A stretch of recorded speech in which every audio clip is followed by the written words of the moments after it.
Sorry about that. I need to turn on the pen option. Anyway, so this is a lecture about verbs. I couldn't think of a more catchy title to this, and I have to say this may not be the most exciting lecture. What a great way to start. But anyway, I want to say a few words about verbs because they are the heart of a good sentence. So remember this diagram showing the different aspects of an essay of writing, ranging from how we organize our thoughts, and I talked about how it's really important to write down some ideas about what you want to talk about, and then organize those, list those, draw arrows, move them around to get things into a logical form. We've talked a lot about paragraph structure, so now we're going to move on to another topic in this hierarchy here. I suppose you could say this is word choice in the sense that we're choosing the right verb, right word, but in fact it has a lot to do with how the whole sentence is structured, and then I think that in turn has a lot to do with where they're located, and also how those words are located within the sentence. So I think this topic is really important. I'm going to be throwing around some terms of grammar. Not the most exciting thing. Miss Finnegan was not my favorite teacher when I was in grade school. You can see, though I still remember her after all these years. And this is a cartoon from one of my favorite cartoons. I don't think it's around anymore. I haven't seen Shoe in a long time. And anyway, Skylar is wondering about why he has to learn this stuff. And the teacher says it's good for his mental discipline, and it'll help him out later in life. And he says, right, maybe if I get a job in a verb conjugation plant. But this is important, and in fact, your textbook says it's important, so it must be so, right? Struck and White say, well, that you should write with nouns and verbs. So we're going to be concentrating on verbs, not with adjectives and adverbs. It is nouns and verbs, not their assistants, that is adjectives and adverbs, that give good writing its toughness and color. So yes, definitely we're going to first get the verb right, and then I believe the noun will follow. Okay, so let's first deal with this aspect of tense. So basically past versus future, past versus present tense. Very rarely will you use future. So in a regular scientific paper that appears with data in the primary literature, the structure of the paper is as follows, as I hope you now know. And generally the tense is in the past for the most part. Generally it's in the past because you're talking about things that have, the study was done in some years back, maybe much as 10 years back. But I want to make a few comments about the present versus the past. And your papers and the essays are, as I mentioned already, are kind of like the first part of the introduction. You're kind of reviewing previous papers and previous studies and trying to synthesize them into a coherent whole.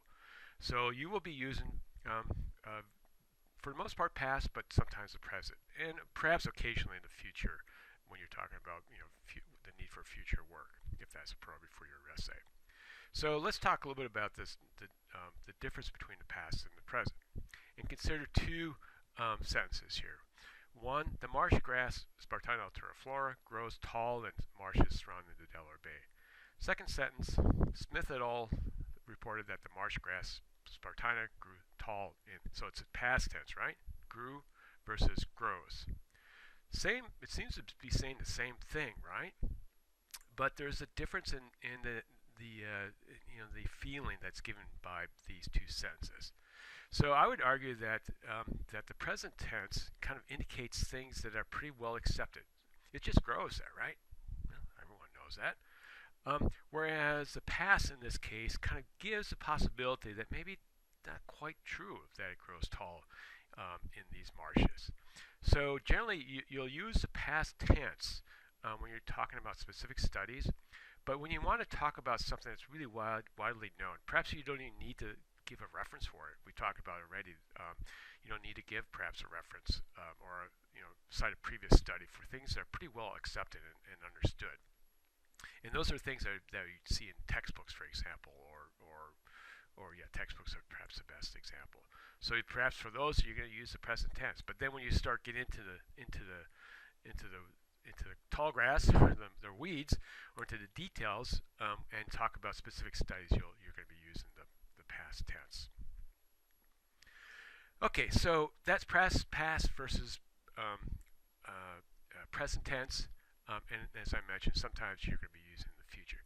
In fact, there are many other shades of those three main tenses, perfect tense, and so on.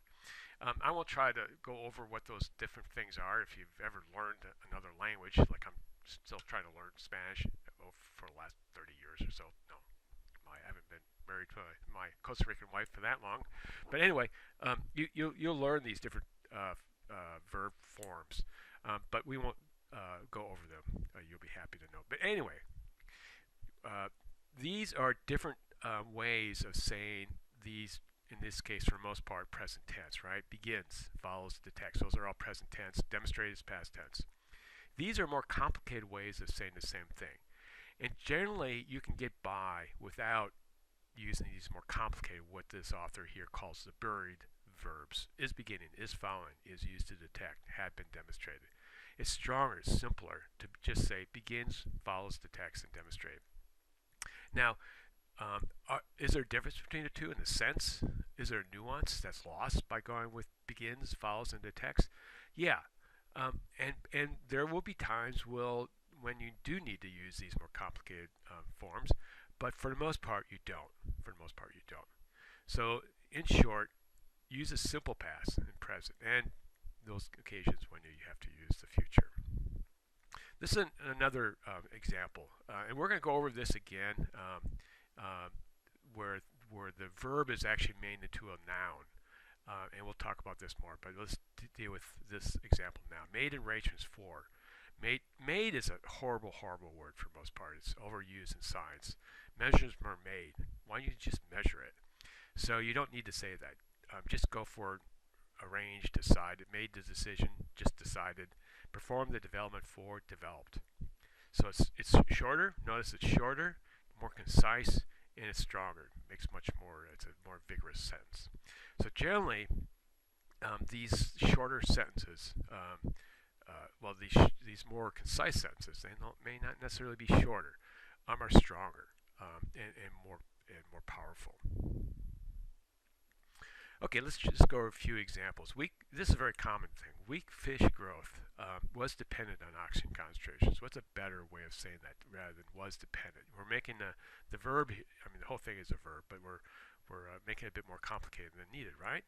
How about just saying weak growth dependent on oxygen concentrations? Here's another one. Algal growth had responded to higher nutrient levels.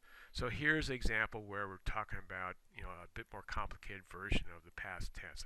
I think this is a perfect past. Had responded.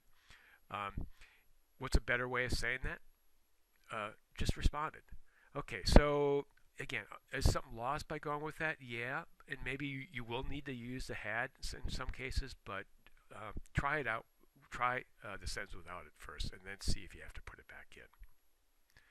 So these are, as I said, these are more complicated verb tenses, but the simple past generally will work. Okay, here's another example. Couple problems with this sentence here. The existing nature of Mount St. Helens volcanic ash spewage was handled through the applied use of computer modeling capacities. Whew. What a horrible sentence.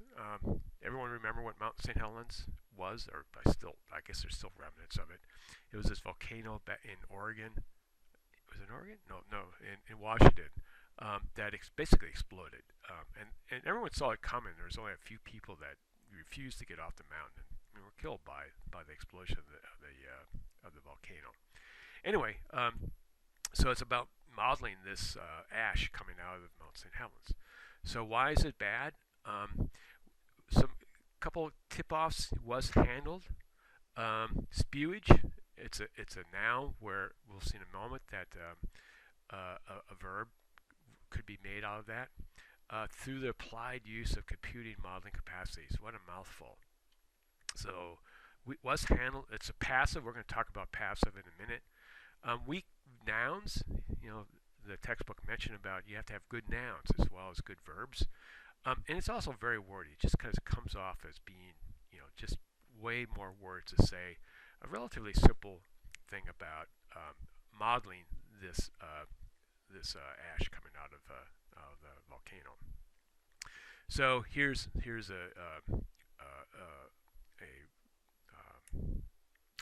revision. So first of all, we added some information with Cray computers. Cray used to be, I think the company's still around. They make these super fast computers. And notice we use we. The sentence now uses we. We talked, I believe, already about it's okay to use we because it gives it the active voice. We're going to talk more about that in a minute, as opposed to the passive voice. And we use a better verb modeled here as opposed to was handled. And then finally, ash spewed from we turned the spewage into a verb. Much ash spewed from Mount St. Helens. Now, spewed, I have to say, is a bit too poetic for technical writing, but it's certainly better than spewage. If you're going to use spewage, well, I guess that's a word, but horrible word. So much better. So it's a stronger verb, modeled, spewed. There's more information rather than just saying computer modeling capacities. The capacity thing is not necessary at all. And then all the other unnecessary words are deleted. We turn the modeling into a verb. The capacities isn't used needed at all. Applied use not needed at all. So we made this sentence much tighter. It's a shorter sentence, much more vigorous, and much more informative actually too than the previous one. Okay, one more example, or I can't remember, maybe one, two more examples. I get this one all the time. Leucine corporations did not exhibit depth-related trends. Okay, so again, if you look at the verb, this lecture is about the verbs. The verb here is exhibit. Horrible, horrible verb. Hope you don't have to use it ever. Why not just say that they didn't vary with depth, right? Now, in this particular example, unfortunately, often we'll see variation of leucine rates was not exhibited or some crazy-ass thing. Again, start with a good verb and think good things will follow. Okay, here's another example. The resume presents a summary of your educational background, research experience, and goals. Sounds like not so bad, right?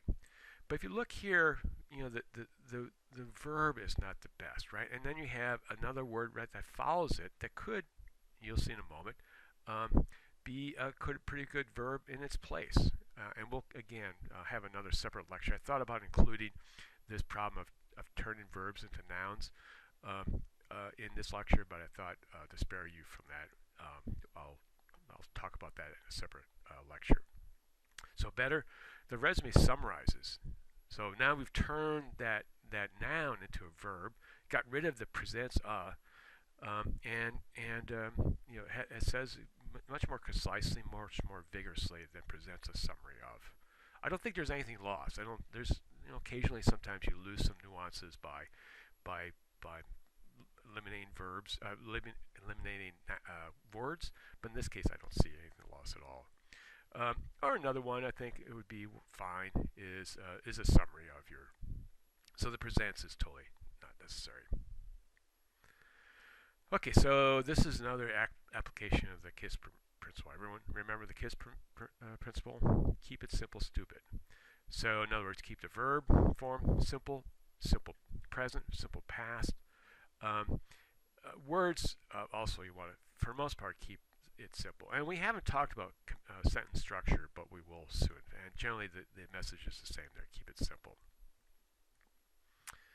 Okay, so we're going to, before we get out to the final topic of this lecture, which is about passive versus active verse, I think we need a little interlude, and it's basically a joke to illustrate that that sometimes his and him, that is, these pronouns are essential for in this case, the joke to work.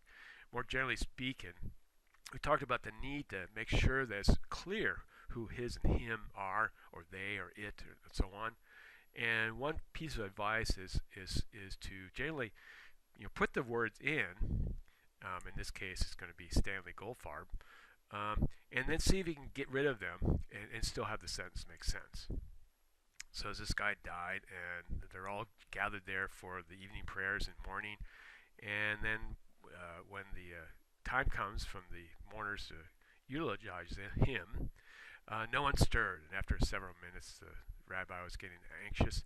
Someone must have something nice to say about him. He implored more silence. Finally, a voice piped up from the back of the room. His brother was worse. Okay, that's as funny as it gets for jokes that appear in books about writing. I think I mentioned this book already. It's a pretty interesting, fun book to read. Fun as these types of books go. But my point here is that this joke would be even less funny if we were to put in Stanley Goldfarb or Stanley in all these places where him are and his. And so here is a case where him and his are essential for this to work. And there will be other cases where it's actually better for you to have these pronouns, or it and they, them, in place of what they actually stand for. You don't use pronouns. You will not be using pronouns, and you won't be using you in technical writing, but you certainly will have the occasion to use it, they, and so on. These more inanimate objects referring to it and they and so on. Those you'll definitely use. Okay, moving on now to the final topic, the really exciting one, active versus passive voice. Notice this is not tense. This is voice. And it refers to the fact that I believe it's the only form of speech where we use the word voice when we talk about active versus passive. I hope you know this already, but active is basically, maybe you hadn't thought about what it means, but here's what it means. I had to actually look up a good definition of it. It's basically, the active voice is a sentence in which the subject is doing the work, is performing the action. In a passive, the subject actually is receiving the action, where the subject of the sentence, okay, so the subject of this sentence right here is subject, right? And again, subject here is the subject who receives the action is again subject, right? And the verb, of course, is performs or receives. Anyway, so that's what active versus passive. Let's just look at a totally made-up example. I'm sure this is not true. Kirchman's lectures bore me. That's the active voice, right? Lectures are doing the work. They're being inflicted upon you, but it's the lectures that are performing the action. The passive is, I am bored by Kirchman's lectures. So the lectures are still doing the action, but they're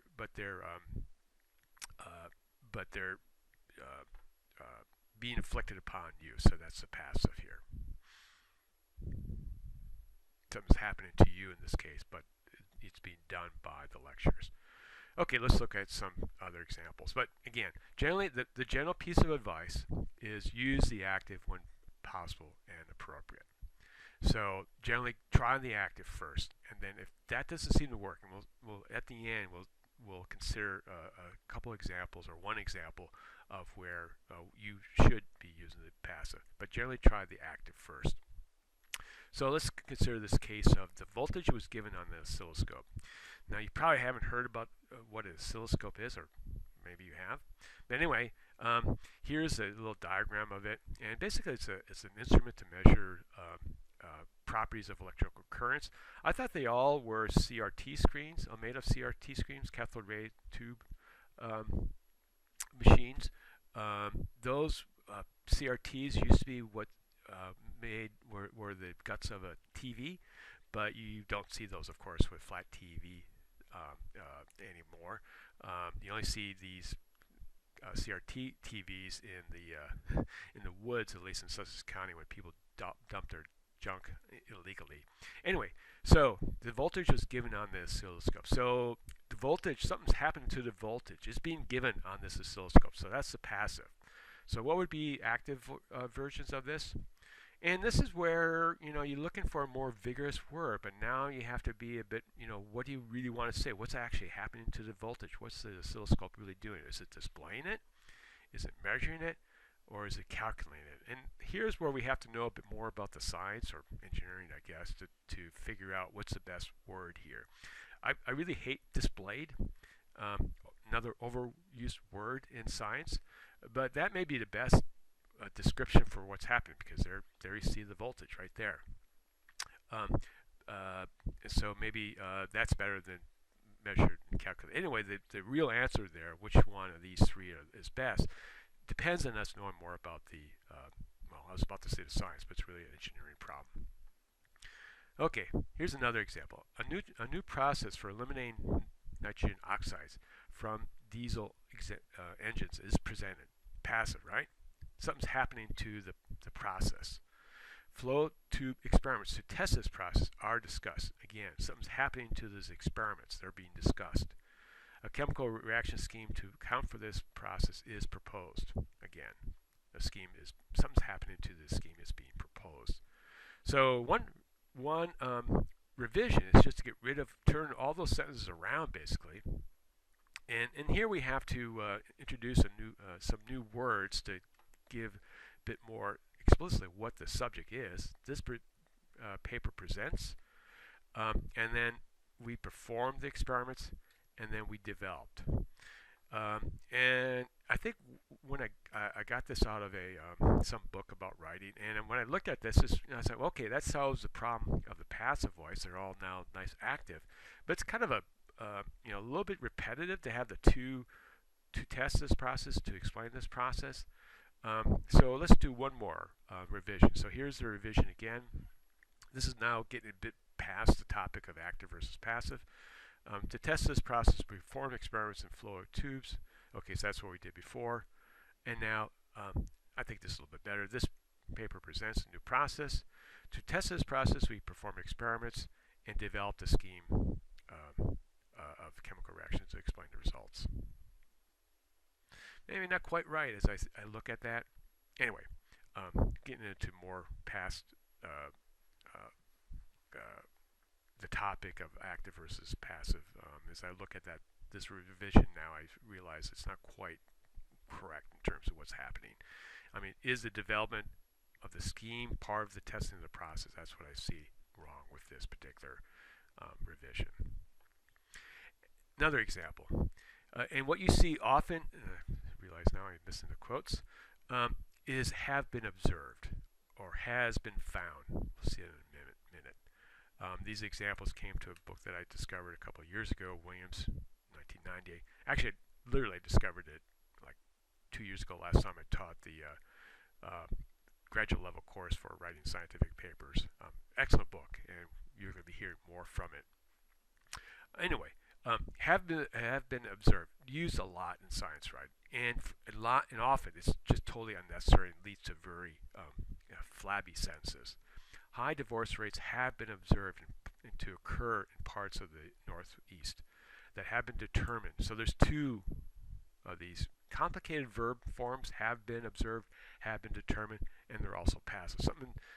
The rates were observed to occur in parts of and have been determined. Passive and complicated verb forms. Williams' suggestion is sensible.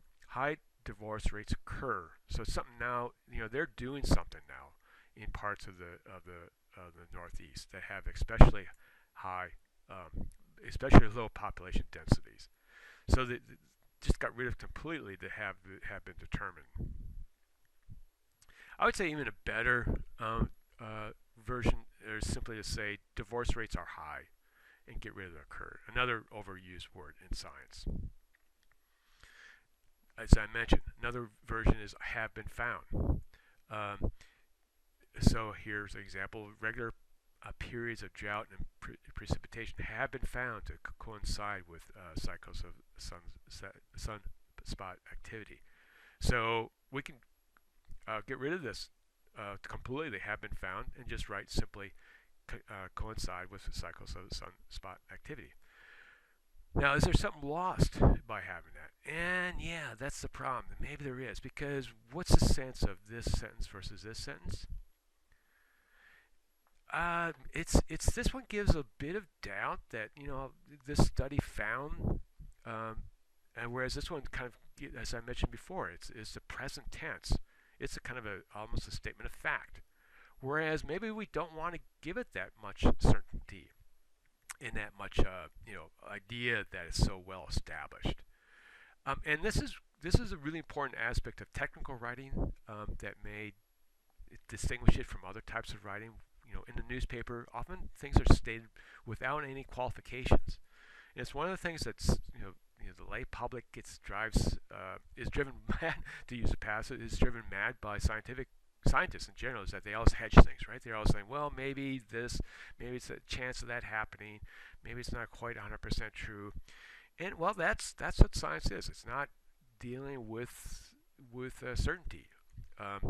So sometimes you do need to have these hedges, and sometimes I will admit that you have to have has been found or have been found. But there are other ways of adding hedges. This is one, the technical word for that, where you want to kind of give it a little bit sense that it's not quite 100% settled about these patterns of drought and precipitation is due to sunspot activity. So you can add things like apparently or data indicate, or you can make it into past tense. Smith et al., this poor guy Smith has been doing a lot of work, found that regular patterns coincided with cycles of sunspot activity. So that makes it not quite as well established. And that gets rid of the had been found phrase. So anyway, if you find yourself using that, think about getting rid of it and saying something a bit more concise, forceful, vigorous, with the caveat that you don't exceed what's known about the science. Don't give the impression that it's all settled and done, when in fact that's not the case. Okay, so as I mentioned, so the message before was always use or try to use the active voice whenever possible. Now, as I kind of implied, there are times when, in fact, the passive is better. Now, Strunk and White, you remember that textbook that you should have bought by now, recommends actually and says you should use the active. But in fact, Pickner went through and actually counted the number of times that Strunk and White used the active versus the passive and found that the passive was used more often. So even the masters, the people that have dictated this well-read, or at least bought quite often, I wonder how well-read it is, book, did use the passive tense, passive voice quite a bit. And the reason why is that, in the end, what counts is not whether it's active or passive, is whether the sentence makes sense in the structure of the paragraph. And sometimes you have to use the passive because of just variety. If you use active voice throughout the whole paragraph and you want to mix it up a little bit to keep it interesting.